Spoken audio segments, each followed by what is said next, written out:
What's up, my wizards? It's Dev from Mtg. We like it in magic, and today was the final day of Ravnica Allegiance spoilers. In case you didn't know that, we know what the entire set looks like now because we got the common dump this morning. It was like 90 cards, which is kind of a lot to go over in one video, so I'm not going to. Instead, what I'm going to do is give you the 5 best, heavily implied air quotes there, best cards in each color, just the ones that caught my eye the most or the most interesting to me, and then also the 5, like, again, quote, best multicolored cards. So needless to say, that's like 30 cards to talk about. That's an awful lot. Let's go ahead and hit it. Now, white started off the day with some pretty good stuff. We got to see Justiciar's Portal. This is 2 mana, 1 and a white for an instant. Exile target creature you control, and then return that card to the battlefield under its owner's control. And it, for some reason, gains first strike until end of turn. If you want to use this as a combat trick, you can. So it's got a little bit of versatility on it, and I like that about it. But mostly I like it, and I want to point it out, because it gives us kind of a critical mass of like cheap, blinky, flickery spells in the format. So if there's a real deck based around blinking your dudes and repeating into the battlefield value or something, then this might be a big part of it. So I just wanted to point this card out, and it's common, so it might be relevant in Standard Pauper for what it's worth. But also Impassioned Orator is another card that might be relevant to Standard Pauper. This is kind of a soul brother, you know. It's 1 and a white for a creature. It's a human cleric. It's a 2/2, which is kind of important. And whenever another creature enters the battlefield under your control, you gain 1 life. Again, it's a soul brother.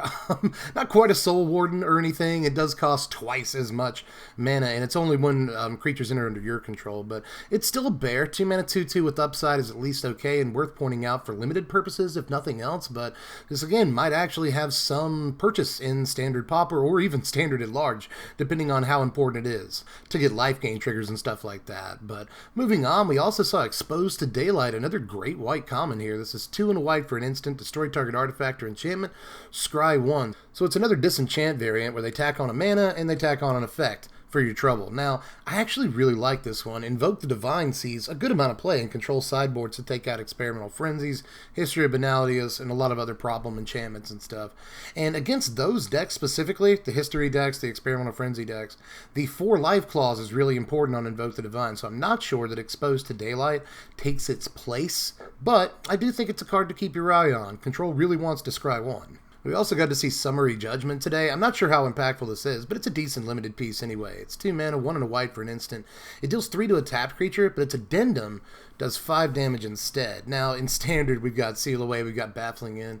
But if you wanted to, you could at least attempt to make an argument that it's got roughly the same conditions as Seal Away, and it takes care of a creature forever. And in terms of Baffling End, it can take out way bigger creatures than End can. So I think you could make an argument for this card in Standard, but ultimately I don't think that it's a good argument, all things considered, in terms of what Standard has access to. But it is a low-cost piece of removal, so it's at least worth evaluating for Standard purposes. But in Limited, we see this effect an awful lot. Sometimes we get 4 damage, like a card like Gideon's Reproach, for instance. But this makes you work a little bit harder for that extra damage, but it gives you a little bit more extra damage when compared to a card like Gideon's Reproach. So if Reproach is playable in Limited, this probably is too. It's removal. And then finally, Twilight Panther. I told you some of these cards aren't necessarily good. They're just cards that pique my interest. And a Cat Spirit for 1 mana definitely does. It's just a white for a 1/2 that you can pump a black into and give it Death Touch at the end of turn. Now, I like cats. I like, 2 toughness creatures for just the 1 mana. That can be okay, at least in Standard, when you're worried about Chain Whirler and stuff. But I really don't think this touches much Standard play, to be honest with you. In Limited, though, this is a, cheap early drop that can convert into, a threat later in the game in terms of its ability to, block big creatures and trade way up. You can threaten to trade your 1-drop for their 4 or 5-drop in Limited. So I actually think that this is, more than worth pointing out. I like my cheap Death Touch guys. Now moving on to Blue. Blue also got its fair share of really good commons today. We got to see Fairy Duelist, which is probably the single best common that we saw, at least in Blue all day, if not, period. This is 2 mana, 1 and a blue for a 1/2 Fairy Rogue with Flash and Flying, and when it enters the battlefield, target creature an opponent controls gets -2/-0 until end of turn. Okay, I like cheap Flash, guys, I like the fact that it flies, and I like the little combat trick. This might actually end up in mono blue tempo, or at the very least be tested in that deck. I don't think that it's better than Warkite Marauder, or pretty much any of the other 2-drops they're currently playing, but it's at least worth testing in a tempo deck that would probably welcome a combat trick like this. But we also saw Sage's Rose Savant. I kind of like this guy. It's just 2 mana, 1 and a blue. A lot of my favorite cards are 2 mana. 1 and a blue for a 2/1 Vidalcan Wizard, and when it enters the battlefield, you scry 2. So this is a take on a card like Omen Speaker, but it can actually trade with your opponent's creatures rather than just blocking early aggro onslaughts. So I actually do like this card. 2 mana, 2/1s, especially in limited, are at least good curve fillers, and the ability to fix your next couple of draws is really, really important. So for limited, if nothing else, I like this card, but I think that it might end up in a budget deck here or there, especially considering the creature type. But let's move on to Shimmer of Possibility. This is 2 mana, 1 and a blue for a sorcery speed impulse, basically. Look at the top 4 cards of your library, put 1 of them in your hand, the rest on the bottom. So it digs you 1 card deeper than Anticipate, if we're going to compare it to a card currently in Standard. But it's also sorcery speed, so I honestly don't think it's better than Anticipate, but sometimes that extra 1 card dig is really important, and when we're judging cards like this, we often judge them by how far they dig us into our deck. So if you're looking for that stat specifically, it's a better card than Anticipate in some decks. So I like that, and I think it's at least worth pointing out, and it's a great limited card selection piece. So definitely that. This is a good card if you're building a slower, more control-y, or even a sort of combo-y limited deck. And, you know, if you're just looking for a big bomb card in limited, this digs you 4 cards towards it. So there's lots of things I like about it, but I'm not sure that it takes the place of Anticipate in Standard, which already doesn't really see any play. But there's also Slimebind. This is my other, probably favorite blue common from the day. It's just 2 mana, 1 and a blue for an enchantment. It's an aura. You can flash it in, and enchanted creature gets -4, -0. So it's Ether Meltdown, basically. Except it doesn't give us energy.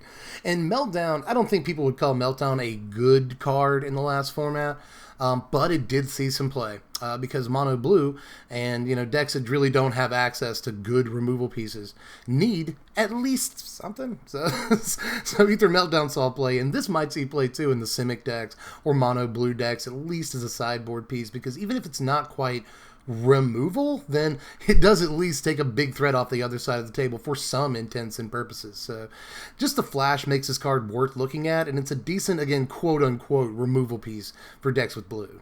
Now, I kind of had trouble choosing between, you know, the 5th card I wanted to talk about in blue, but I think Wall of Lost Thoughts takes the cake here. Wall of Lost Thoughts is an uncommon. It's one of the few uncommons we'll talk about today, but I think it's really worth taking a look at. This could be, you know, subtly, maybe one of the best cards all day. It's just 2 mana, again, 2 mana, 1 and a blue for a 0/4 wall with Defender, and when it enters the battlefield, target player puts the top 4 cards of their library into their graveyard. Now, what had me, you know, paying attention to this card was the fact that it had Defender, and we've gotten some seeds for the Arcades deck over the last couple of weeks, and I wanted to see if this was good in that. But what this actually does is, yeah, it can mill your opponent. It goes in mill decks. It's a good blocker for a few turns in the mill deck, so it does give you some defense in there, and I think it probably does just go in mono blue mill, but this can put cards into the graveyard of any player, including you. So that could actually be really good in decks that are just strictly looking to fill their graveyard to do stuff. This goes with Narcomoeba, Creeping Chill. This might be decent in Surveil decks or other decks that, again, just want to dump stuff into their graveyard. This could even work in, Undergrowth decks if that's what you're trying to do. 4 cards is an awful lot to go straight into the bin for only 2 mana, and it gives you a, you know, defensive ground creature that'll soak up a lot of damage for you. So I actually think, again, this is subtly one of the best cards of the day, but I almost wanted to do Thought Collapse. This is just a cancel with, you know, they mill 3 stapled onto it. So it's another mill card if you're looking to build a mill deck in Standard, and it's probably really effective for that deck specifically. But I think Wall of Lost Thoughts is, again, maybe slyly under the radar, one of the better cards in the set, I dare say, but that seems a little bit too edgy. Honestly, I think that if nothing else, it's a card to look out for from today. But moving into black, I actually wasn't as impressed by black today as I was by some of these other colors, but we did get some cool things. Blood Mist Infiltrator has really cool art, if nothing else, but it's 3 mana, 2 and a black for a 3/1 vampire, and when it attacks, you may sacrifice another creature. If you do, it can't be blocked this turn, Infiltrator, that is. And that is okay. I don't like the fact that it only has the one toughness. You can just get blown out pretty easily by Chain Whirler or something like that. But it does have a relevant creature type in Standard, and it is a quote-unquote free sack outlet. You know, you can only do it once a turn, but it's still a sack outlet, and it still basically gets you 3 free damage if they don't remove your infiltrators. So it's at least worth taking a look at. And in Limited, if you're building kind of what appears to be the limited Aristocrats deck, I wish that we had a better Aristocrats deck. I think we might in Standard. Don't get me wrong. We're all going to try to build it. It's coming together. I'm just not sure if it's going to be top tier or anything. And I hate to say that. I'm just trying to remain objective. But in the limited Aristocrats deck, this is definitely a piece you'll want to pick up. It's going to add in a lot of extra damage over the course of a game. And it's just free sacrifice outlet. There's also Dead Rebels. I was searching really hard to find black cards that I really liked today, but I think this one might be, again, Slide. You know, this might be a little bit better than it looks. 4 mana, 3 and a black, and you can return up to 2 target creature cards from your graveyard to your hand, but you can Spectacle it in for 1 and a black. So if you can Spectacle it, it's basically the first half of Finality, which is a good card. And in Limited, this is straight up card advantage for potentially 2 mana, which is very good. And I'm going to point that out every time I see it. But another card that I don't think is very good, don't get me wrong, but it at least piques my interest, is Ill-Gotten Inheritance. And I thought this was going to be about treasure when I first read it, but apparently it's not. It's 4 mana, 3 and a black for an enchantment. At the beginning of your upkeep, Ill-Gotten Inheritance deals 1 damage to each opponent, and you gain 1 life. And you can pay 5 and a black and sacrifice Inheritance. It deals 4 damage to target opponent, you gain 4 life. So we've actually seen a small cycle of enchantments like this. We saw Eyes Everywhere yesterday. And now we get Ill-Gotten Inheritance, which is bad. This card doesn't actually affect the board in any way the turn it comes out, or ever for that matter. It's just drains on top of drains. Now, in a control deck or a lockdown deck, if one actually ends up existing while this card is available in Standard, if that deck exists, this is actually a common win condition, and I like that it's common. I'll say that again, because again, this could have some relevance in Standard Pauper if we see the kind of deck that can abuse an effect like this, but I'm not sure that we will, because again, the card is fairly bad in a realistic sense, but it does definitely get the creative juices flowing, if nothing else. There's also Undercity Scavenger. Again, I'm kind of reaching for good black commons from the day, but I again think this might be a little bit better than it looks. 4 mana, 3 and a black for a 3/3 Ogre Warrior. When it enters the battlefield, you may sacrifice another creature. If you do, put 2 +1/+1 counters on Scavenger, then scry 2. Okay, so in Limited, this is a fantastic common Hill Giant piece. Those are stats that you'll take most of the time, but it could be a 4 mana 5/5 with upside in the form of sacrificing a creature. If you can turn that into an upside, this card is very, very good, and the Scry 2 is probably the best part about it. You know, most of these Aristocrats decks will definitely take a big, meaty creature, a sacrifice trigger, and fixing their next couple of draws, all on one guy for 4 mana. So I like this an awful lot in Limited, but I don't think it goes anywhere outside of there, obviously. Same thing, sadly, with Vindictive Vampire. This is the Blood Artist we were all looking for, but for twice the price. It's 3 mana and a black for a 2/3 Vampire, and whenever another creature you control dies, Vindictive Vampire deals 1 damage to each opponent, you gain a life. So you get a drain whenever one of your dudes dies, but it costs 4 mana. So I'm just not sure that it's what we want to see, and you hear the defeat in my voice. It's because I really wanted Blood Artist, Zulaport Cutthroat, or something exactly like it with a different name.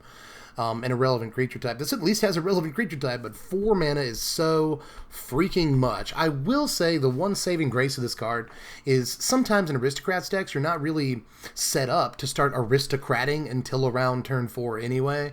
So this card might still be relevant, but I don't know, man. Like Poison Tipped Archer or whatever it was called probably wasn't good enough anyway because it was 4 mana. I kind of feel the same way about this card.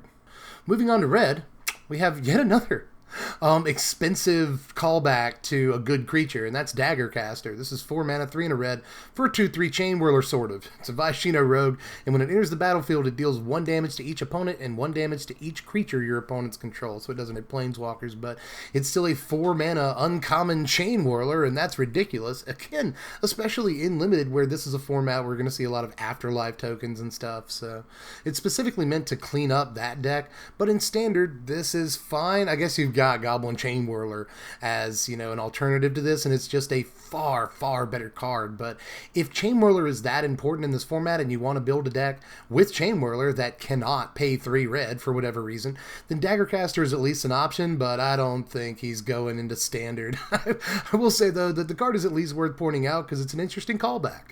It's a little weird to call back to a card that's currently in standard, but here we are. But in any case, we also got Goblins, the Gathering today. It's 2 mana. It's not really. It's called Goblin Gathering. It's 3 mana, 2 and a red for a sorcery. Create a number of 1/1 red goblin creature tokens equal to 2 plus the number of cards named Goblin Gathering in your graveyard. So that's interesting. It's a knowledge, but instead of drawing you cards, you get your tokens. And I actually think that that is okay. The first one is just fine. It's not good. It's like an extra mana for Goblin Instigator. You don't really want that. But it's not terrible for the first one, but the next time, it's a much, much better card, which I've already forgotten the name of. It's a card that was very popular in Con Standard. It just cost 3 mana and it put 3 goblins into play. The second copy of this is basically one of those, so that's really, really good. But, of course, the third and fourth copies make the card absolutely ridiculous, and they fill your board really, really fast. You know, the fourth copy will make, like, 5 of these, so that's great. So I actually think that this card has some legs, and it's a common, so if nothing else, Standard Pauper might actually want a copy of this card, especially considering there's a good, you know, Goblin Pauper deck brewing up with all these new pieces that we got to see just today, as a matter of fact. Like, we also got 10 Street Dodger, which is another Raging Goblin variant. How many of those do we need in Standard all at the same time? But it's just 1 red mana for a 1/1 Goblin Rogue with haste, and it pay a red, and it can't be blocked this turn except by creatures with Defender. That is very good, I think, actually. In like a Bogle's deck or something like that, I could see this being at least okay, you know. But at the floor of this card, it's a Raging Goblin, which is not good per se, but it's also not, you know, a 1 out of 10 or 2 out of 10 either. So it's got the right creature type. It's really, really cheap to cast. It's got haste, and it's got a very relevant activated ability that's going to make sure that it gets through for damage pretty much every turn of the game that it's left on the battlefield. So there's a lot to like about this card, actually. But there's also Spearer. This is just 1 red mana for a 0/2 Goblin Warrior with Defender, ironically, considering the last card, and you can tap it to have a deal of damage to each player. So again, just with same thing with 10 Street Dodger. This is a 1 mana goblin that can get through damage on every single turn of the game and guarantee that you trigger Spectacle, which the last goblin was also very good at, by the way.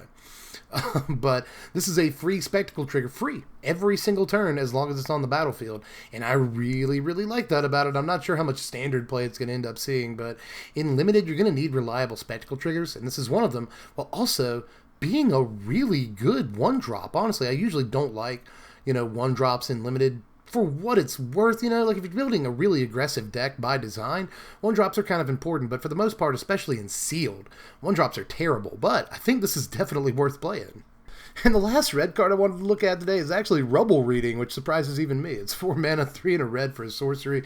Destroy target land and scry 2. Now, just the other week, it's a week or 2 ago, I was trying to brew up like a cheeky standard land destruction deck, you know, where we use Druid of the Cowl and Llanowar Elves to just ramp into these 4 mana Ponza pieces, these destroy target land pieces, basically turn them into Stone Rains with, you know, mana dorks.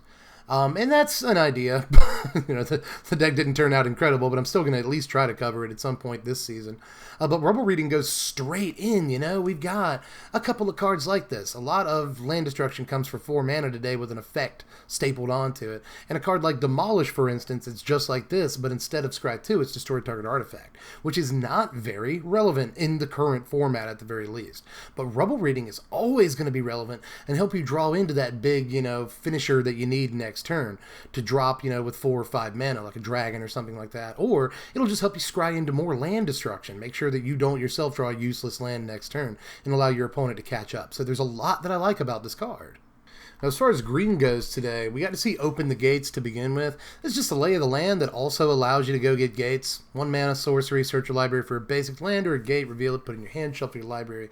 This is fine, I think. That's definitely goes into the Gates deck. One of the best payoffs for that deck anyway is that 3-mana Ram guy that becomes a 4/4 like super easily, and then gets even bigger as the game goes on. So you're definitely going to be prioritizing green in that deck, and Open the Gates is a really good way to make sure you hit your next land drop or get any gates that you might actually need. But even outside of the Gates deck, it is, again, a cheap piece that helps you hit land drops. So I'm pretty sure Flower Flourish is better for the decks that want an effect like this, but just in case you're in a deck that doesn't strictly just play green and white, and you want to make sure you hit your next land drops and get the mana that you need, Open the Gates is actually a consideration, you know? Last time we saw a card like this, it got banned, but you know, Attune with Ether also got you energy, which was it kind of was a busted card. And Lay of the Land is not a busted card, so I don't really expect Open the Gates to see a ton of play, but it's at least noteworthy. As is Sagittar's Volley. This is 3 mana, 2 and a green for an instant. Destroy target creature with flying, and then Volley deals 1 damage to each creature with flying your opponent's control. Now, this is 3 mana instant speed plummet. You know, you're tacking on 1 damage to plummet, so it at least kills a big creature with flying if that's what you needed to do. But in the case, in the event that you need it to kill a bunch of Afterlife, Spirit, you know, tokens, or maybe your opponent is playing a Murmuring Mystic deck, that's a bit of a stretch, but it could be. I've played a lot of my fair share and more of Murmuring Mystic on Arena. So if your opponent is playing a bunch of, you know, Murmuring Mystics, you want to get around that, then Sagittar's Volley is an interesting sideboard piece for those kind of decks too. But there's also Cerule's Caretaker. This is actually really interesting to me. It's just 1 green mana for a 0/3 Dryad with Defender, and you can tap it and tap an untapped creature you control to add 1 mana of any color. Now, I kind of like how Defender is an upside on some creatures in this format, like 0 power creatures that aren't going to attack anyway. They give them Defender, and Defender is an upside because we've got High Alert and Arcades Sabbath and stuff, so you always look at these Defender creatures as fuel for that deck. And this is pretty good. You know, it's a Loam Dryad, basically, that doesn't only have, you know, it doesn't have brittle toughness. It's got 3 toughness, so it can't be shocked or dead-weighted, moment of craving, any of those things, which would probably feel like wasted removal on your opponent's part anyway. But it's worth noting this can't be removed by a lot of 1-mana removal, and it's going to block an awful lot of early plays and still stay on the battlefield. So I like a lot about this card, especially, again, for the Arcades Sabbath deck, the High Alert deck, that's going to be wanting to, you know, make sure that it has blue and white mana, and that's not always the easiest thing to do, even in a format full of shocks. So this and Open the Gates really help you fix your mana to make sure it's never a problem to play Arcades when you need to. Speaking of that deck, here's Tower Defense. This is 1 and a green for an instant. Creatures you control get +0/+5 and gain reach until end of turn. I can barely say it because it's hilarious. That deck definitely wants this card. This is +5/+5 at instant speed and the ability to reach if that matters. But what this basically is a 2 mana instant speed +5/+5. I win the game in that deck, you know. Like you thought Pride of Conquerors was good for the Ascend deck, the City's Blessing deck. Like, this is insane for the Arcades deck. So I'm just going to keep kind of chuckling about it to myself maniacally, because this card is exactly what a deck like that needs to actually sort of be taken seriously, kind of. I'm still not sure the deck is real or anything, but if nothing else, this is a really important piece for it that's going to actually make it, you know, people are going to fear this card. People are going to play around Tower Defense if they ever happen to come across the Arcades deck. And since Magic Arena is more and more becoming the way a lot of us play Magic, I think, I don't know if that's a controversial statement, but or not, but on Arena, I'm pretty sure we're going to see a buttload of Arcades decks, so we're all going to grow very, very tired and scared of this card. Now, if I had to reach for another card that sort of intrigued me in green, it would be Stony Strength. This is just a green mana for an instant. Put a +1/+1 counter on a creature you control and tap that creature. We've seen this before, or effects like it at the very least. And it doesn't really look like much. You know, it's a limited combat trick, and so it's probably not worth pointing out. Because it's probably not worth a slot in standard decks under almost any circumstances, but we do have that, you know, 1-mana Merfolk guy. Whenever he gets a +1/+1 counter, he loots. We have the elf, the 2-mana elf. I think it's, I'm not, Incubation Druid, that's the name of it. And it whenever it has a +1/+1 counter on it, it taps for 3 mana. So the ability to extremely cheaply put a +1/+1 counter on either one of those guys might actually be really, really good. So I like this. a good bit, and I don't think, again, that it's worth the slot in Standard, but if I had to reach for another green card to point out, other than, the fact that they reprinted Root Snare, yay, they reprinted a Fog Effect, I don't think anybody's happy about that, I'll point out Stony Strength instead, because there are some loose applications in Standard.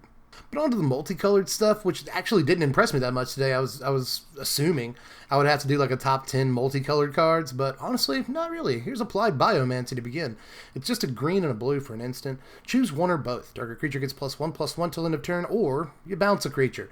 I actually think this is really good. Again, I'm not sure that it's worth slots in Simic decks. In Standard Pauper, it may very well be, but I think Simic probably has better ways to flex its slots than this. But modal spells are almost always better than they read at first glance, and the fact that you can do both things is actually really, really important. This isn't an insane combat trick, but there are situations that could lead to blowouts in combat with a card like this on your side. So I think it may be worth some testing in Standard at the very least, but I don't think that it has the chops to quite make it, but I still think it's worth pointing out. Another multicolored card I liked is Azorius Knight Arbiter. This is 5 mana, 3 a white and a blue for a 2/5 human knight with vigilance, and it can't be blocked. This is great. In limited, specifically, this won't go anywhere in Standard, I would imagine, but it's just really expensive for a format like Constructed. But at the same time, I think in limited, this is great. The ability. Look at all this card has. It has really high toughness, and it has vigilance, and it can't be blocked. I know I just read all those things to you, but put it all together in your head, and that means that it can't be blocked, so it just does free damage every turn for you while staying up to block with this giant butt. So this card has a bit of inevitability to it. They have to be able to attack through it and deal more damage than you're guaranteed pretty much every turn. So I like this card an awful lot, especially in slower formats like Sealed, but even in Draft, I think this is a really important common piece for the Azorius deck, and I won't quite call it a finisher or anything, but I do like its ability to get in guaranteed damage for you every turn and be still the most effective blocker on your team at the same time.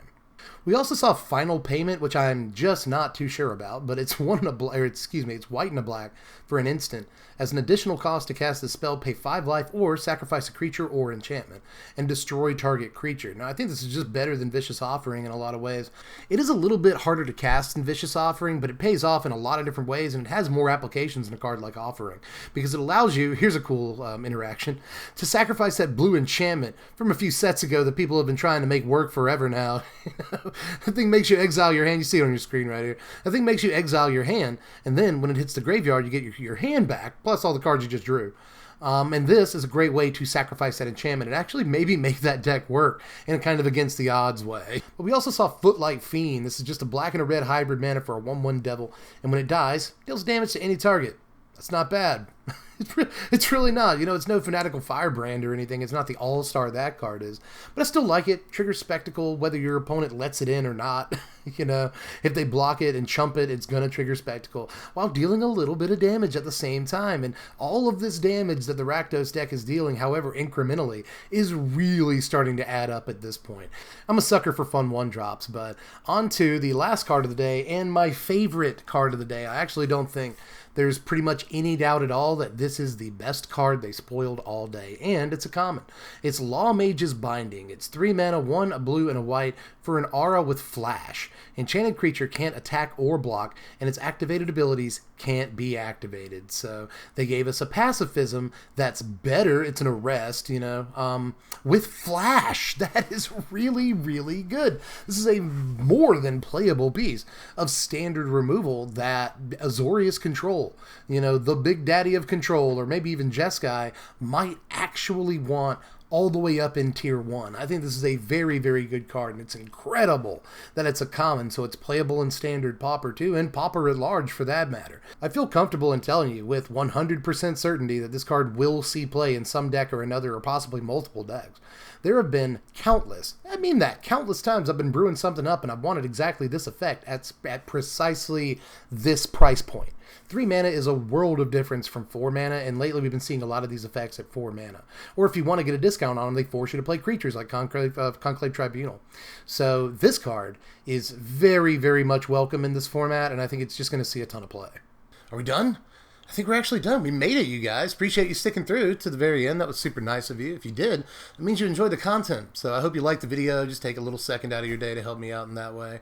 Or you could subscribe to the channel if you haven't done that yet. You know, just because spoiler season's over doesn't mean that we're done hanging out. You guys can come by like 3 times a week. I put out content super regularly. So if you want to, go ahead and do that, because we got the pre-release guide coming up. It's always like 40 minutes long, so I try to go as deep into pre-release as I possibly can. And then we've got the top 10 sleepers in the set, the top 20 or 25 cards in the set, and then deck tech season. There's a lot to do, so I want you guys to be here with me for that. Subscribing to the bell for the notifications if you haven't taken the time out of your day to do that yet. Now's the time. So, in any case, I think that's just about it. You know, if you want to pre-order any of these cards or sealed product from the set, which is going for under MSRP, then click the first link in the description and go over to my buddies at TCG Player. They're good people, and they really do want to bring you the lowest prices they can on just about anything Magic related. So hop on over to the link in the description and get any Ravnica Allegiance swag you want to from the Mtg Player. But aside from that, if you really want to support the channel and you like my face just that much, then you can throw $1 into the Patreon every month. There's a link in the description if you're interested. And $1 right now actually buys you something pretty cool. You can vote on what decks you want me to profile first in this upcoming deck tech season. And the votes actually last for weeks and weeks. They, like almost all deck tech season, you'll be voting on what decks you want to see. So I try to give you a lot of value for $1. Hit the link in the description if you're interested in supporting the channel. But I'm pretty sure that I'm done. I'm sorry, there's no Ziggy this video. I'm not sure where he is, actually, which is kind of disturbing. But I'm sure we'll find him. He's around. But in any case, I think that is it. So let me know how you felt about my picks or any cards I may have missed down there in the sideboard. But I'm pretty sure that I'm done. I think I've said I'm pretty sure I'm done like 8 times. But I think I'm actually telling the truth this time. I'll catch you cats later. I'm Dev from The Place. Thanks for watching, my wizards. Spread love and be kind.